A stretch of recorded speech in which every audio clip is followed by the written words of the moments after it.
Inquiry-based learning is an exploration that centers on critical thinking and engaged learning.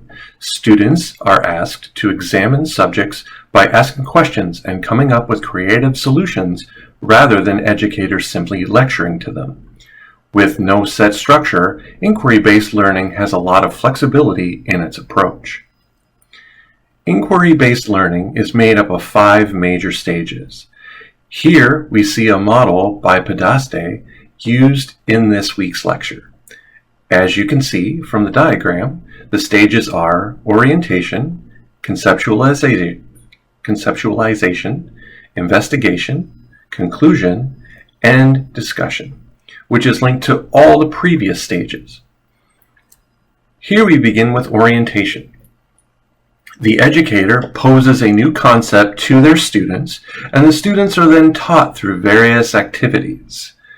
During the conceptualization stage, the students create their own set of questions and hypothesize potential answers for them. In the investigation stage is just that. Students investigate and research on the topic.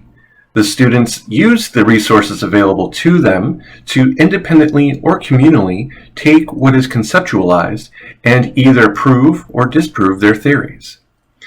Lastly is the conclusion stage. This is where the students report back on the outcomes of their investigations, which ideas were proven to be correct or flawed, and what additional questions have been raised in the process. Connecting all 4 of these stages, though, is the discussion component. The old saying, "No man is an island," is true, and here students discuss the topic not only with their educator, but with each other as well, to solve common problems. A student's presentation of their findings to others can lead to further discussion on the topic.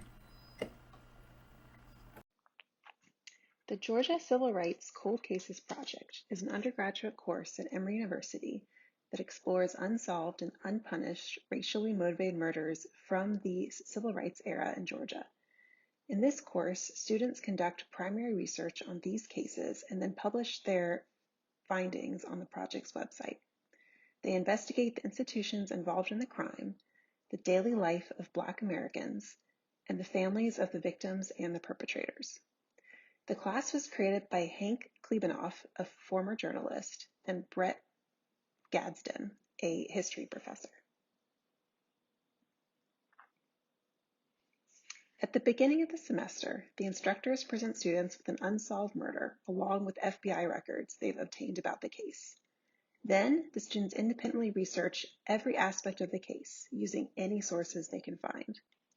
After building a timeline and character studies, they write a series of short articles sharing their findings. This quote from Klebanoff shows the lengths that students go to research the cases. The Georgia Civil Rights Cold Case Project is an example of inquiry-based learning because in the orientation phase, Klebanoff and Gadsden begin by orienting the students to the civil rights era and the FBI documents pertaining to the unsolved case. After a general understanding of the political and cultural implications, students are encouraged to hypothesize on the motivations behind why the killing occurred, actors involved, and effects on both the actors, their families, and the larger community implications. Afterwards, students then begin the process of locating and digging out relevant documentation about the crime to help confirm and adjust their hypotheses. Finally, students take their study and present it. In the case of Isaiah Nixon, students not only located the gravesite of Isaiah, but brought his family to the site. This example of teaching students about important historical events through researching and questioning is fun to pull off in a traditional classroom. In New York City, I teach in a high school for students who have been recently incarcerated or homeless. Many have had negative experiences with law enforcement, and some have been the product of police brutality. Using the same framework of the Georgia Civil Rights Project, I've created a project which students can use inquiry-based learning to investigate incidents of police brutality that occurred in their own New York City neighborhood. First, I'll have students Google examples of police brutality in their borough, or have them interview friends and family members on their own lived experiences. Then I'll have students travel to the area of the incident to interview shop owners and bystanders, while also researching open record police reports, media reports. Students can then create a timeline of the incident, identifying actors involved and delineating the motivations behind the involved actors. Students will discuss with each other their findings to confirm or readjust initial hypotheses. Then, for a final product, students can use Canva to create a timeline of the events and present their findings, recommendations to local representatives from the NYPD and/or ACLU of New York. Students have become inspired and affected by not only the stories they encounter, but by the process as a whole. According to Alec Woodward, a former student of Klibanoff, working on the project has helped him connect to the larger goals of journalism.